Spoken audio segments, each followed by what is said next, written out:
Brisket on the board. We're firing up 3 grills with 3 briskets. We're gonna do the pellet grill, the charcoal grill, and the stick burner. I'm gonna do a blind taste test to make sure it's fair. I mentioned on a video that I thought about doing a head-to-head competition between some smokers. Lo and behold, went to my Costco and they had the prime briskets. Finally, it's like hit and miss with them. You don't get them all the time. It is 102 degrees where I'm standing right now. However, we are underneath the porch. If you're not familiar with trimming meats, it's very encouraged that you do this in a cold temperature because the meat is a lot easier to trim. I'm not going to trim these in front of the camera today unless we go inside. And the lighting inside, everything's horrible. So these are the briskets I've got. Okay, so let's see. Poundage 11.63, 10.07, and 10.64. That was 10.7. What did I say? 10.07. Oh, and the idea is I try to get 3 of them that were uniform in size, shape, and everything else. This is as close as I can get. This one is uniquely a little bit different, probably less trimming, but these two mirror each other quite well. I'm gonna go inside, trim them up, because tomorrow morning I will season them. I'm not gonna season them tonight, but my wife who does the camera work will not be here when I start the grills up. We have introduced another grill to the back deck. As you guys know, have been following me along, my last 4 or 5 videos sprinkled throughout has been with the Primo. I bought the Primo to compare it to the Weber kettle that I have, also known as the Weber Summit Kamado. After doing several videos on the Primo, we have come to our conclusion that we think the Primo is so efficient that it lacks a little bit of smoke flavor. I asked that question and the comments seem to back that theory up, along with other creators out there that seem to think the same thing. I've only got 3 briskets and I've got 4 types of grills. I got the Primo, I've got the Weber, I've got a pellet smoker, and I've got a stick burner, right?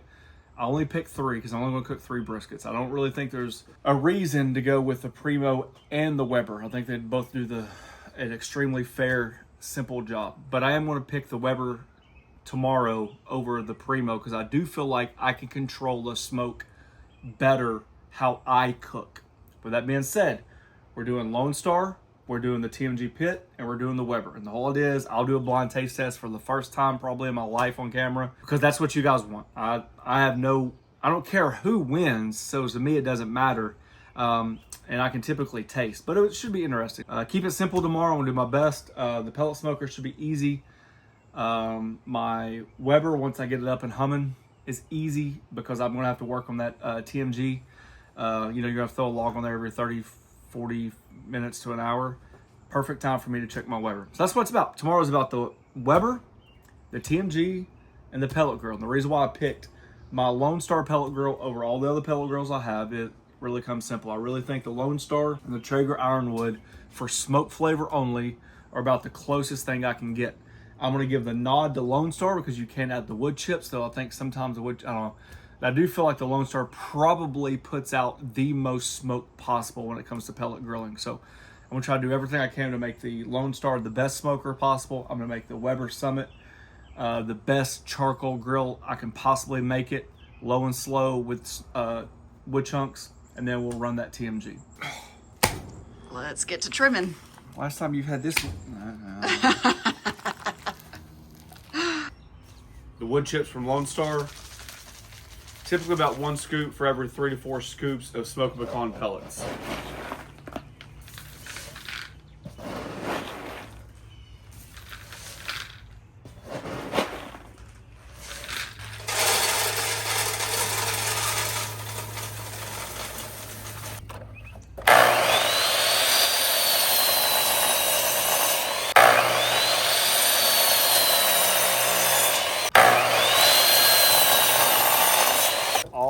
Natural chunks of wood.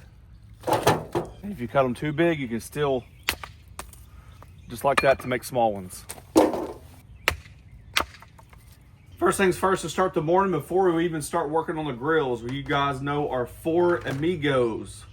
This will be our Texas style rub for the briskets. Diamond crystal kosher salt, coarse black pepper, Lowry seasoned salt, and granulated garlic. And as I mentioned earlier, we trimmed these briskets overnight. Not too shabby, not too bad. I like to keep a little fat on the bottom, but there we go. They've been in the refrigerator a little bit, so it won't take long for these to start sweating just because it's so hot outside. So we're just going to do the same thing that we learned with pickle barbecue. Kind of like the Dalmatian method. First coat's coarse black pepper. Same thing, diamond crystal kosher salt. Light dusting of Lowry's and a light dusting of garlic. Flip it over.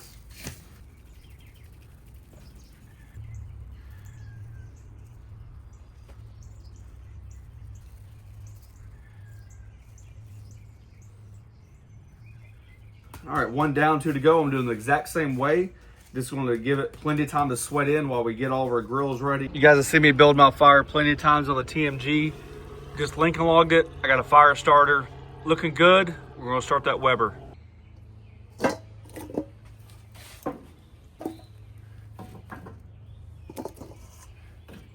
I'm mixing that pecan and hickory up. For the charcoal today, we're trying out the Jealous Devil lump. It's the extra large. I've used it in one previous video, I think before you guys even see this video, and I actually like it quite a bit.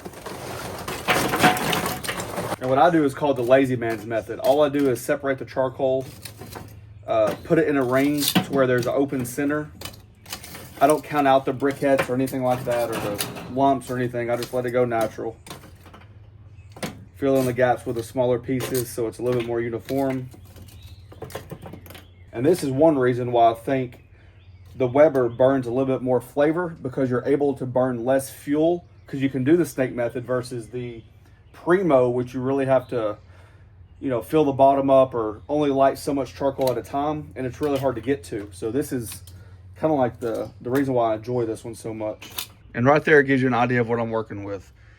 I'll start the snake head right there. It's going to burn all the way down, all the way around in a controlled area. And look how much more wood we can burn because we're controlling where the fire pattern is going to be. All right, I got my fire started. As you see right here, I'm just starting to just let it do its thing, catch a couple coals on fire. Yeah, just like that. So that fire starter will burn, hit that coal, hit the wood. That'll be our starting point. It's going to make its way around. Got a nice little coal bed started. So I'm just going to put this right there, which is what it's intended for. And this does the same thing as your heat deflectors on your Primo. The difference is it's made out of different material, and there is a little bit difference. You can see we got plenty of smoke coming. So I'm going to get the temperatures dialed in. Ooh. Charging my chef's temp. I'm going to be using that today. It's the digital one. And come over her. Come over her. And we're trying to get it dialed down to about 225. All right, we have our Lone Star on 225. It's at 248. It's coming down. We're going to bump it up in a minute, but that's just where it's staying. You watch one too many Instagram reels, answer one too many comments. The next thing you know, we're at 235 to 255. So I got the vents closed. We'll be able to knock it back down. But we stabilized about that temperature, so I'll be able to adjust those. And then the TMG is really about the same temp. So I'm going to put briskets on all of them.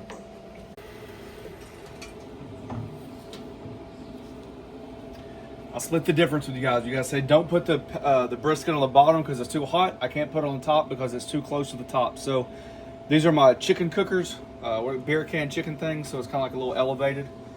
So we will use that for sure.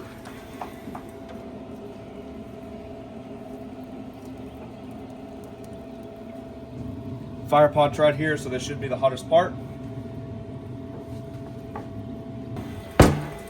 And this right here is actually pecan wood from Georgia.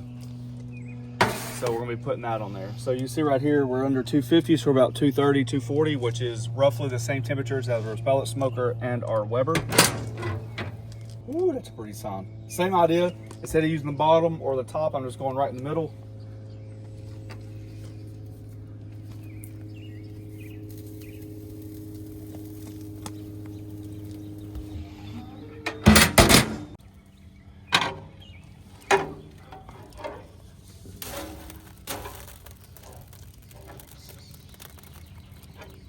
Just wiping everything down, get the handles clean from touching and all that stuff. It's been less than 10 minutes, already back down to 225. So not a big deal at all. Just right here in the middle, my fire started there, so it's going to wrap around. And then as the day goes on, I can just simply just rotate this as it chases the fire, right? So this is around, and you can just go like this with it. See that? That's one thing you love about the Weber kettle. About a 3.5 hour update, about 235. The reason why this is at 235, not 225, because it seems like that's where I'm a lot more comfortable with that grill. I just want to kind of like cook even, and it seems about 235 seems to be a really good spot for that grill. So I'm just gonna hit it with a little bit of apple cider vinegar. I like the tanginess. My dang thing was not fully charged, so I'm having to charge it. Ugh. Almost the same, don't it? Yeah.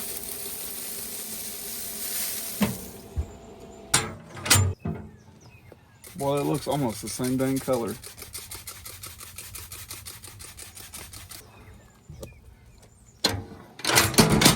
Alrighty, about 7 hours in, 260 degrees.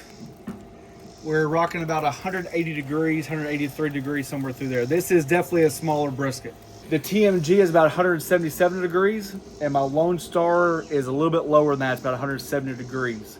So for taste-wise, I'm just gonna go wrap them all at the same time. Plus or minus 10 degrees, I think we're fine.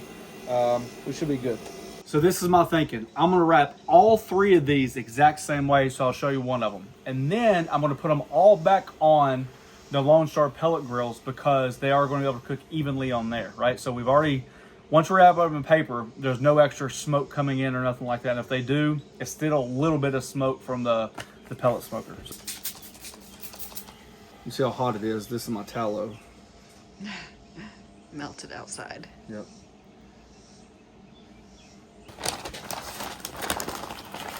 Top, bottom, top, bottom, top. And this is from the TMG. And this is the Lone Star. When I pulled these briskets off, we were within 10 degrees of like the top one to the bottom one in temperature wise. After the other 2's got done, or all 3 of them ended up back on the pellet grill, we still have one on the pellet grill. These have already calmed down to about 160 degrees. It seemed like it was in the stall forever. It's like these 2 never stalled, and that one not only stalled, it went backwards. That's part of cooking. The reason why I took them all off at the same time, because they're so close in temp, I thought that way you can taste the smoke. It didn't have anything to do with temp. It had a lot to do with smoke, right? I didn't want one on the smoker longer than the other one, because you'll say, well, no wonder it tastes different because you had it on the smoker 2 hours longer. So that's what I'm trying to avoid. So everything was on the grill at the same time for the same, same amount of time. So these have calmed down. We're doing something different today. We have preached for probably, I don't know, what, 2 years now about our fantastic countertop oven because it can hold overnight super low temps. Not everybody has that option. So today, this is, oh, you see that? That's why we're doing it. See that juice? I'm gonna do all of these like these. And really and truly, it doesn't do anything except prevent a mess. So we're borrowing this contraption. Basically those insulated coolers style, like Cambro style things. Typically you'd use this for catering or something like that. So somebody recommended to put a hot thing of boiling water down there. So I just pulled this off the stove and it was boiling. I put it on a cooling rack so it didn't touch the bottom of the Cambro. Then I have a sheet tray like that. Not a sheet tray, cooling rack. These are gonna go down, lid shut. And then when the other one calms down, we will do the same thing to it. And we're going to monitor the temps. My meter should be good to go for battery wise. And we're going to try to hold it like this. I'm a huge believer in the danger zone. So I see people doing this, and the first thing I think of is like, ooh, because it's not protected like electronically, right? If you go to bed, if you don't have your thermometer set, and you're like, oh, it'll hold overnight. Well, you don't know what temperature it's holding at. I don't like that. So we're going to try it today like this. The danger zone, for those that don't know, is typically 41 to 140, right? Yeah, so anytime the food's in that sweet spot right there, then that's when the bacteria builds and all that stuff. So we try to keep it out of the danger zone. That's why we hold overnight. We hold about 145 degrees. Rough last night for sure. So about 2:15, I got my alarm that said that one of my briskets had gone under the 140 degrees. Woke up, took them out of our box. I turned my oven on about 170 degrees. And when I did that, I went ahead and pulled the container back out, boiled water, and again, Noticed it wasn't coming up to temperature. Obviously, it's only 107 degrees in the oven, but I noticed that we really wasn't making progress. I was still losing temperature. I went and took all 3 of them in there. The other 2 were basically like 141 degrees. Laid down for an hour, checked my temps again. I got them up to like 146, 147 degrees. Came back outside, boiled that water, put it back in here just like we did to start off with. And it's 9 o'clock in the morning, and we just dropped below the 140 degrees. So it does keep for a while. I think I was up until 4:30 doing that, and then 5:30 basically. So between 2 and 5:30 last night, just making sure everything was okay. So, and so the only way we really know how to do this to keep it fair, because I really would like to have a, you know, people have asked for it, and I want to give the people what they want. So the whites want to get involved. I'm gonna bring the briskets out like this because I don't think it's going to matter. I told her I'd get them out of the cooler for her. So now what we're going to do is just set up a camera, and then she's going to unwrap these. She's going to label them. I will never know what they are, and then I'll give you my best guess based on the information I have. So this in the middle is the Weber, and I'm going to mix all of these up, kind of like that little plastic cup game, so he doesn't know which one's which. This one does not have a marking, so that one should be the Lone Star. For those of you that don't know, by the way, I'm Amy, I'm Neal's wife, and I'm the voice behind the camera. And then this one is the TMG Pits. Let's see. So you guys remind me, the TMG is gonna be right here in the middle. Looks pretty good. I think that's what they do. We really need an outdoor trash can. And then we're gonna have the Lone Star one right here.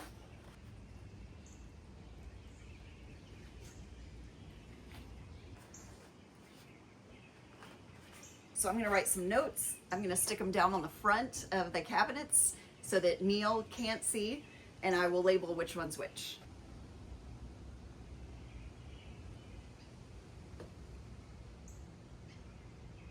Okay, so I've got them all set up for you. You just walked outside. Got the Cambro cleaned up, all that shenanigans, all the grease. You were doing dishes while I was out here. Full-time dishwasher. All right. First thing that comes to mind is color. Maybe the way the sun's hitting it, they look probably extremely close. I would say this one might be 1/2 of a shade darker, but that could be because this is closer to the sun. The sun comes in this way. Oh, now don't get them mixed up. I'm not getting them mixed up. This one feels tougher. These two feel fantastic. This one feels tough. Color-wise, I think they're the same. So I guess what, just cut this one, taste it? Yep.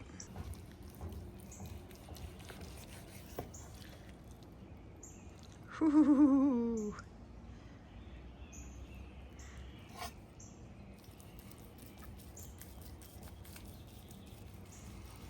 Why do you cut it? Why do you cut that and then cut? Because you're cutting, the grains change. Oh.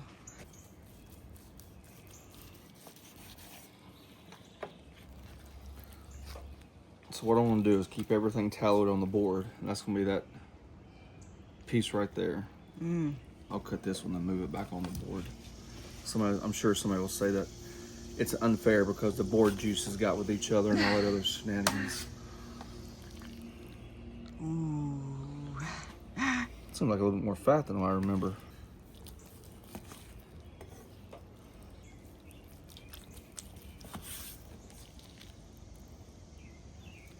Or looks good. Ooh, that one's a good one. Ooh, that one is a good one. Now, obviously, the pieces of meat could determine how good it is, too. You know, Yeah. we're only looking for flavor.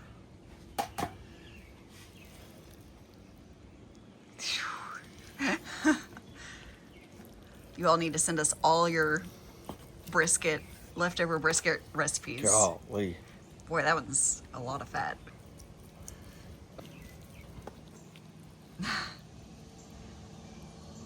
Alrighty, what do we say? Enough talk, be about it, something like that? Don't talk about it, be about it.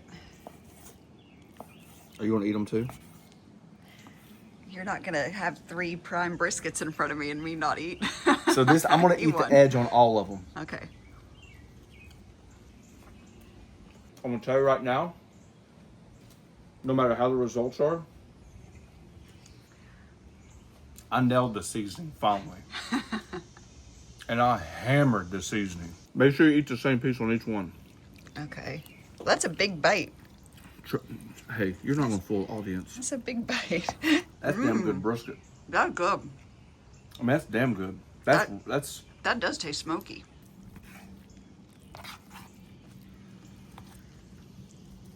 Palate cleanser.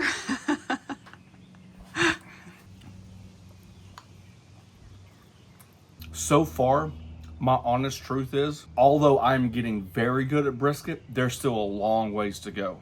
Because I feel like a great pit master, probably one of the people in Texas that wins those awards. I'm sure there's people all over across the country that can make great brisket too. The quality of brisket, even though they're both prime on this one versus this one, is not night and day difference. It's a slight enough difference to get a point drop. I would point drop the texture of this one versus this one, although the flavors are extremely close together. Does that make sense? Mm-hmm. And I just wonder if that's my fault. Now, it could be just the actual brisket itself. Maybe this was fattier brisket to begin with. I don't know. But just texture-wise, I thought this one did not live up to this one, but the flavor's on point. So I don't know if that separates like the greatest of all time versus good of all time when you're running through 50 briskets a day. Obviously, it's impossible to get 3 briskets that are 100% identical. Well, honey, you can't. My cow doesn't have 3 briskets.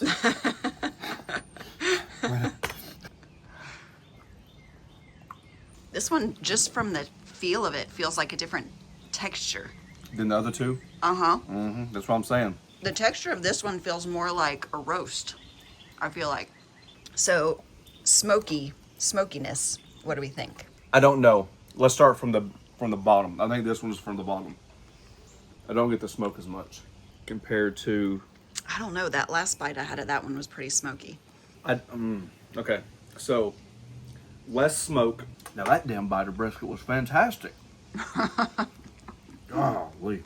These two are smoky. However, this one has a different smoke flavor. Yeah. Yep. I agree. I would almost say that this one is smokier. That's what I would think too. But I don't necessarily think it's better. I think the smoke flavor is different. I kind of like this. I think I like this one more. Cut me another little piece. This one seems like the smoke is a little bit more tame. I'm trying to get you the end pieces so you can really get the smoke. I mean, that has a little bit of it. A little bit. This one is different. Mm-hmm. I like this one better. But this one's not bad. It's just different. I don't think I would notice the difference if I only had this one. Yeah. And nothing to compare it to. However, when you taste this one versus this one, there is a difference. And this one versus this one is a difference. Mm-hmm. I do agree. This one tastes very smoky, but it's like a different smoke flavor than this one. I do agree. I think this one is the most smoky tasting. But like you said, it's almost like it is a different smoke flavor. And I do prefer the smoke flavor of the middle one. Okay. I think, let me try another. We want to get this right because I'm sure we'll get hammered either way. Yep, that's the nature of the internet. I wouldn't call this bitter. I would just call this smoother. I think when you eat this, you almost get like different levels. Do you think you get different levels of smoke when you chew? Like it's almost like this is more consistent in my opinion. Like this is more consistent. This almost has like not a harshness, like it just seems like the smoke is almost on like, yeah, it's just different. So, okay, so 1, 2, but this 2 is closer to 1 than this 3 is to 2. I agree. I do think they're all fantastic briskets though. You know what I think it is? I think they all taste smoky. It's just, I do feel like they all have distinct smoke flavors. Oh.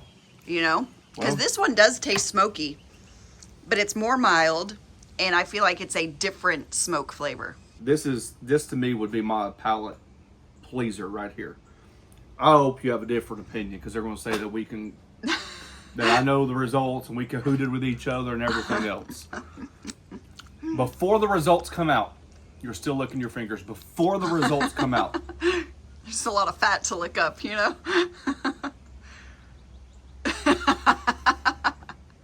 I know for a fact one of these came off a pellet grill. So I'm going to lean to say this was the pellet grilled one because of the lack of smoke. But when you compare this one to these two, can you say I'm correct? Yep. All right. Then I'm actually surprised how close. I think it comes back to the quality of pellet. And Which one do you think these are? I couldn't tell you. I would say that this one would be the TMG. No, well, somebody actually commented on a comment on one of my videos when I was doing the Primo, and I've never looked at it this way. My question was, since the Primo is so efficient, does it mean that it has less smoke flavor because you're not able to burn? I am going to show you the burn pattern in the Weber before we get off here because I want you guys to see how much we burn. The reason is, that's been my theory. The Primo is obviously a fantastic cooker. I'm not taking that away. I'm just talking about pure flavor. It's so efficient, you don't get a chance to burn through the patterns and burn through a lot of wood. If you think about the TMG being an offset, obviously it's a bigger, area. The metal's hotter or thicker to warm up and all that stuff. You're going to use more fuel. More fuel when you're using wood splits is more flavor. I probably average 12 to 15 wood splits on that throughout like an 8-hour cook, right? That's a lot of fuel consumption for smoke. The pellet smoker from Lone Star runs all the time.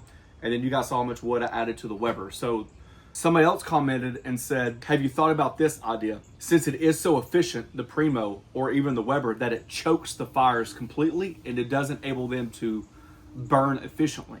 So the air, because there's so little air coming through there, you're not getting that combustion where the smoke and all that stuff, where you throw a log in that TMG, it catches right away, and that's what you want. You want like a cleaner burn. Now that I just said that, I've changed my mind.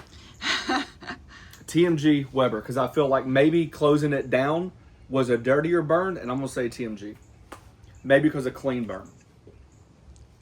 That's my final answer, because that guy, if he wouldn't have made that comment, I would have guessed differently. I would have guessed this one, lighter flavor.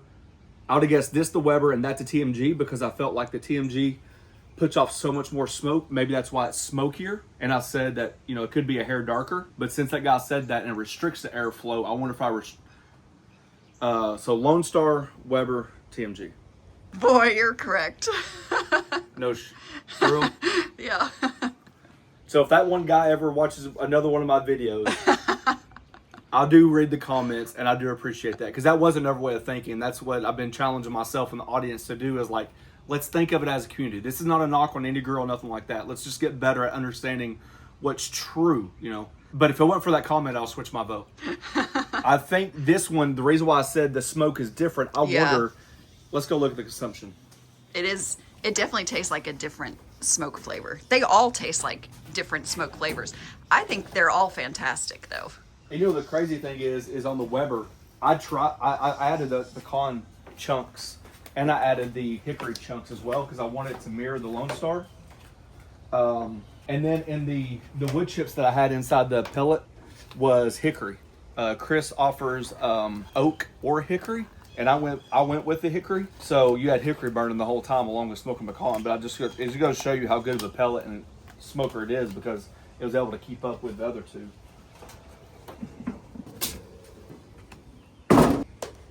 So when people say a Weber's not efficient, when people tell me all this stuff, we only filled it up to here, which means it didn't even burn through this stuff completely.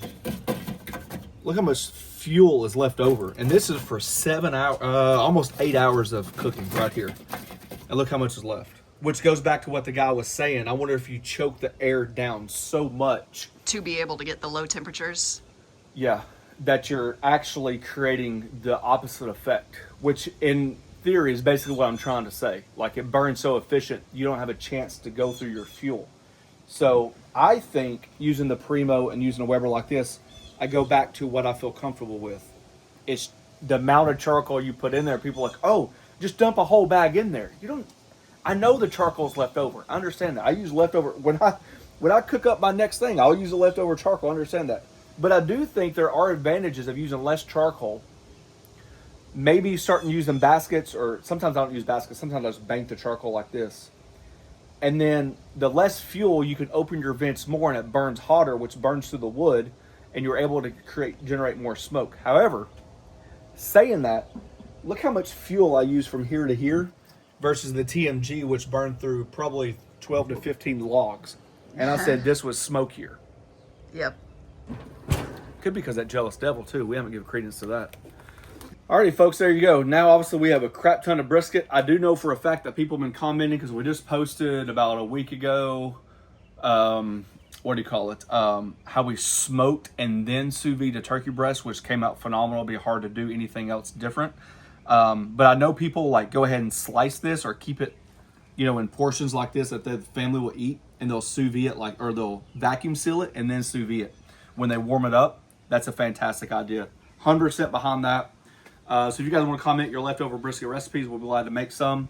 Maybe there's some home traditions down there or family traditions that we never thought of. I got a lot of ideas. I bet you do. I'm glad we did this. I'm glad it's kind of like off the plate. It's been on the back burner. Like I said, I'm really surprised how the gap is closed on the pellet smoker. And then I still want to dive deep into the charcoal series when it comes to smoke. Maybe I overdid it, but then I was surprised how little fuel I used. Give credence to Jealous Devil, maybe. And then when it comes to TMG, man, it's hard to beat a stick burner. We've always said that in barbecue. Like, you can have things that come close, but I think it just comes down to how they're designed. It's a dang good pit and creates dang good barbecue. Thanks for watching. Don't forget to press that subscribe button, pound the notification button, share with your friends. Peace. Not going to keep me from going back for another bite, though. I mean, it's still moist. I know. They are all really good briskets. I do feel like my brisket game has really, really stepped up when I've had some good brisket around the country. This is up there with them. The one thing I did do is I messed up wrapping. I need to be better and more conscientious about wrapping. I think last night at 2:30 in the morning, I messed up my wrapping and some of the juice fell out because I salt at the Cavender, and that's really important to a good brisket. And it's also important to make sure that if you do the long hold, you're confident in it, right? The temperatures matter.